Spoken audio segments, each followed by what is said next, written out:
तो इस वक्त की सबसे बड़ी खबर है महाराष्ट्र से, जहां के पालघर जिले में एक नौसैनिक को जिंदा जला दिया गया। सूरज दुबे नाम है। नौसैनिक का चेन्नई एयरपोर्ट से पहले अपहरण किया गया था। अपहरण के बाद नौसेना अधिकारी के परिवार से 10 लाख रुपए की फिरौती मांगी गई थी। फिरौती नहीं देने पर बदमाश उन्हें जंगल लेकर गए और फिर उनके शरीर पर पेट्रोल छिड़ककर उन्हें जिंदा जला दिया। बुरी तरह से झुलते नौसैनिक की कल अस्पताल में मौत हो गई। 27 साल के सूरज दुबे झारखंड के पलामू के रहने वाले थे। खास बात यह है कि सूरज दुबे का चेन्नई से अपहरण हुआ और 3 दिनों तक उन्हें किसी अनजान जगहों पर रखा गया। जब फिरौती के पैसे नहीं मिले तो उन्हें पालघर के डहाणू इलाके में जंगल में ले जाकर वहीं पर जिंदा जला दिया गया और कल अस्पताल में उन्होंने दम तोड़ दिया। नौसैनिक सूरज दुबे के पिता ने अब इंसाफ की मांग की है। पालघर में सूरज को जिंदा जलाया गया, जिसके बाद कई सवाल, कानून व्यवस्था को लेकर सवाल उठ रहे हैं और सवाल यह भी कि आखिर क्या दुश्मनी थी, क्यों अपहरण किया गया और फिरौती नहीं देने पर सूरज दुबे की निर्मम हत्या कर दी गई। उन्हें जंगल में ले जाया गया पालघर के, जहां उन पर पेट्रोल छिड़ककर जिंदा जला दिया गया और फिर अस्पताल में उन्होंने तड़प तड़प कर दम तोड़ दिया। सूरज के पिता ने कहा कि मेरे बेटे को न्याय मिले, पैसे की वजह से मेरे बेटे को मारा गया है, मेरे बेटे की किसी से दुश्मनी नहीं थी और अब पिता सिर्फ और सिर्फ न्याय की गुहार लगा रहे हैं। सूरज दुबे के पिता का कहना है कि पैसे नहीं देने की वजह से उनके बेटे की निर्मम हत्या हुई है और अब उन्हें इंसाफ चाहिए। इसी को लेकर इस पूरे मामले के बाद, यानी पालघर में आपको याद होगा साधुओं की निर्मम हत्या हुई थी, जिसको लेकर अभी तक गुनहगार नहीं पकड़े जा सके। क्यों वो हमला किया गया, क्या वो सुनियोजित था, ये जांच का विषय बना हुआ है आज भी। लेकिन ये मामला जितना कानून व्यवस्था के मद्देनजर बहुत महत्वपूर्ण है, उतना यह भी कि कैसे चेन्नई के एयरपोर्ट से अपहरण होता है और फिर महाराष्ट्र के पालघर में ही हत्या क्यों होती है। जांच इस एंगल से भी की जानी चाहिए। हम आपको सुनाते हैं सूरज के पिता ने क्या कहा।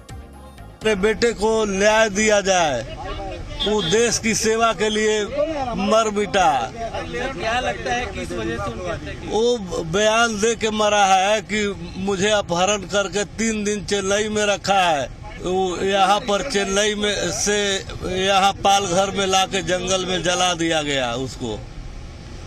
वो तो साफ पैसा का वहाँ पर अपहरण कराया, पैसा मांग रहा था। सर कोई पुरानी दुश्मनी कुछ ऐसा पता नहीं चला? उस तरह का वो किसी से बोलता भी नहीं था, कम बोलता था, मृदु भाषी लड़का था मेरा, झगड़ालू किस्म का लड़का नहीं था।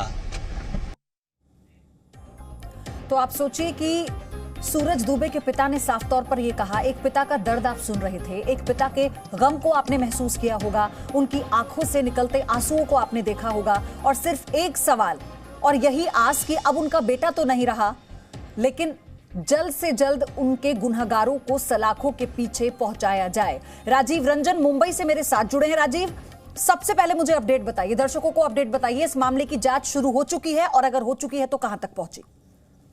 देखिए, अभी तक ये मामले की जांच जिस तरीके से नौसेना के पीआरओ की तरफ से या नौसेना के अधिकारियों की तरफ से कहा गया है कि जो हम लोकल पुलिस से कोऑर्डिनेट कर रहे हैं, लोकल पुलिस के बाद ये सारी जानकारियां ले रहे हैं कि आखिर इस मामले में किस तरीके से हुआ। हालांकि जो पालघर एसपी का कहना है कि जली हुई लाश जो मिली, जली हुई जो बॉडी मिली, उसे ले जाके लोगों के जरिए कहा गया और इसके बाद वहां नौसेना को सौंपा गया, क्योंकि जिस तरीके से जो स्टेटमेंट दिया गया था, यानी जिस सूरज दुबे ने जो जलने के बाद जो स्टेटमेंट दिया था, उस स्टेटमेंट के आधार पर उन्होंने ये बात कही है कि वो चेन्नई से उनका अगवा किया गया था। अगवा करने के बाद 3 दिनों तक अलग अलग जगहों पर रखा गया था और पालघर में लाके उन्हें जलाया गया। ये बात अलग, जिस तरीके से नौसेना के लोगों ने स्पष्ट कहा कि ये बात कहीं से किसी न किसी तरह से हजम नहीं होती है कि आखिर चेन्नई से पालघर ले गया गया, लगभग 1300 किलोमीटर दूर है। चेन्नई में अगवा किया जा रहा है, अगवा करने के बाद उस व्यक्ति को पालघर लाया जा रहा है, बीच में कहीं कुछ बात सामने नहीं आ रही है। इस बात को लेकर बहुत संदेह है नौसेना को और इस बात को पूरी तरह। राजीव, एक और चीज मुझे बताइए, क्या सूरज ने अपने स्टेटमेंट में कुछ बताया? क्या वो उन लोगों को जानते थे, वो इस हालत में थे कि वो बता पाए, या वो उन्हें पहचानते थे? कोई रंजिश, कोई ऐसी बात सामने आई उनके स्टेटमेंट में? देखिए, जब भी अभी तक जो उनका स्टेटमेंट है, जो स्टेटमेंट जो पुलिस ने पालघर पुलिस की तरह से जलने की हालत में जो रिकॉर्ड किया गया है, उन्होंने अभी तक ये नहीं बताया कि वो क्या उन व्यक्तियों को कभी जानते थे। उन्होंने यही बताया कि रिवॉल्वर की नोक पर उन्हें चेन्नई से अगवा किया गया, अगवा करने के बाद 3 अलग अलग जगहों पर रखा गया, इसके बाद पालघर में लाया गया, फिरौती मांगी गई। ये बात उन्होंने कभी तक नहीं कहा है अपने उस स्टेटमेंट, जो अंतिम उनका स्टेटमेंट रिकॉर्ड किया गया है, उसमें इस बात का कहीं कोई जिक्र नहीं किया कि उन व्यक्तियों को वो जानते थे और किसी तरह से वो उस बात को कभी दरियाफ्त किया है, इस बात का कहीं वो खुलासा नहीं किया है। लेकिन जिस तरीके से नौसेना के जो अधिकारियों का मानना है कि इसमें कहीं ना कहीं कोई फॉल्ट प्ले है, या तो बहुत सारी चीजें अभी तक कड़ियां से कड़ियां जुड़ती नजर नहीं आ रही हैं। पुलिस इस बात की तहकीकात नहीं कर पा रही है कि आखिर चेन्नई से व्यक्ति को पालघर कैसे लाया गया और पालघर में वो भी मदन सिंह है झारखंड से मेरे साथ। मदन सिंह, मदन, अभी हम सूरज के पिता का बयान सुन रहे थे और उनके लिए कितना मुश्किल है, क्योंकि अब उन्हें आज सिर्फ इस बात की है उनके बेटे को न्याय मिले, यही मांग वो कर रहे हैं। लेकिन क्या परिवार के किसी व्यक्ति से बात के दौरान ये पता लग पाया है क्या हुआ होगा? क्या कोई रंजिश थी जिस पर किसी पर शक है क्या परिवार को?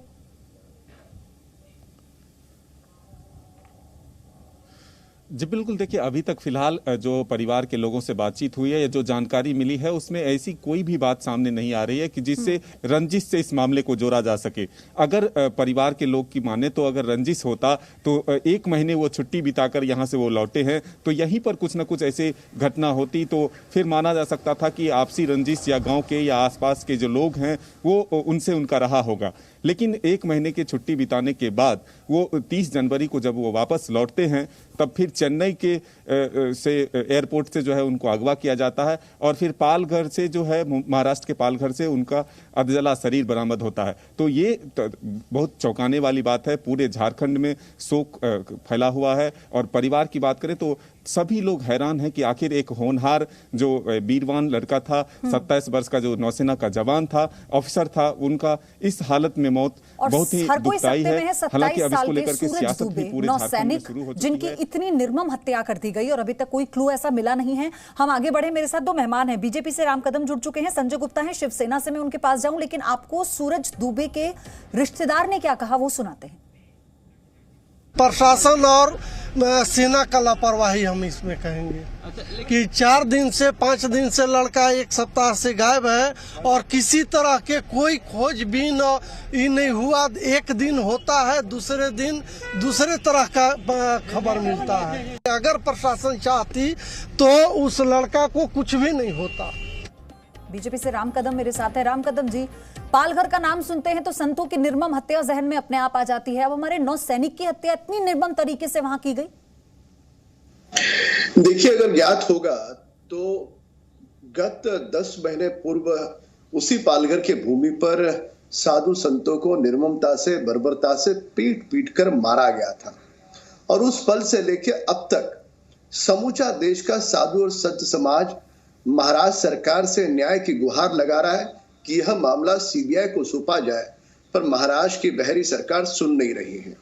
और अभी उसी भूमि पर जिस प्रकार से हमारे जवान को बहुत ही बर्बरता से वो दृश्य देखा नहीं जाता और दृश्य देखने के बाद आदमी 2-4 दिन सो नहीं सकेगा, इस प्रकार का दिल दिलाने वाला वो दृश्य है।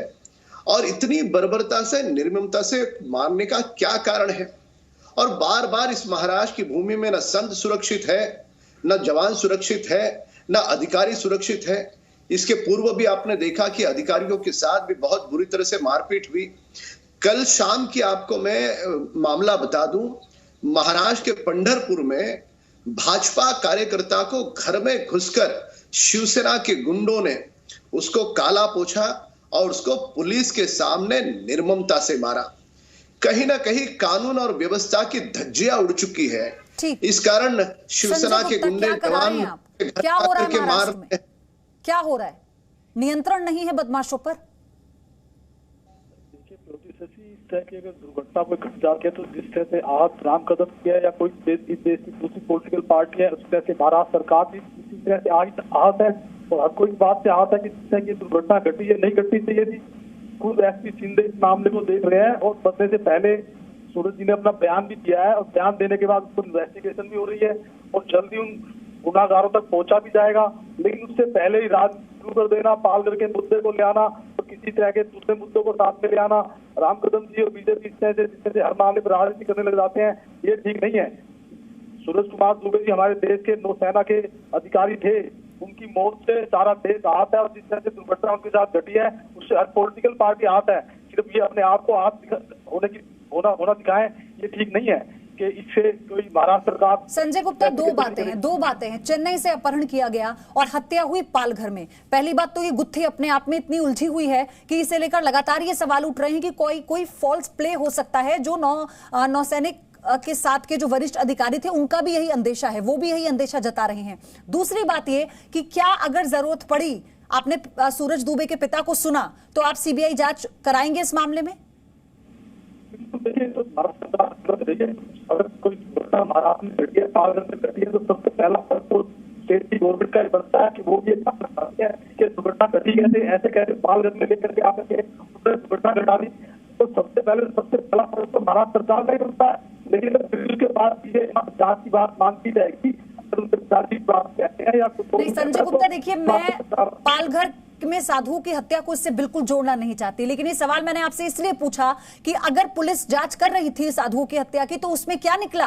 उसमें तो हत्या को ही नकार दिया गया ना। उसमें तो ये बताया, जांच रिपोर्ट तो आपको भी पता होगी कि क्या लिख किया गया उसमें बताया गया कि ये तो सुनियोजित साजिश नहीं थी, ये उस वक्त हुआ, ये मॉब लिंचिंग थी और साधुओं को इस बात बारे में जानकारी नहीं थी। क्या निकला इसमें? एक दोषी सलाखों के पीछे नहीं है, तो फिर कैसे मान ले कि इस मामले की जांच भी बहुत जल्द होगी और सही तरीके से होगी?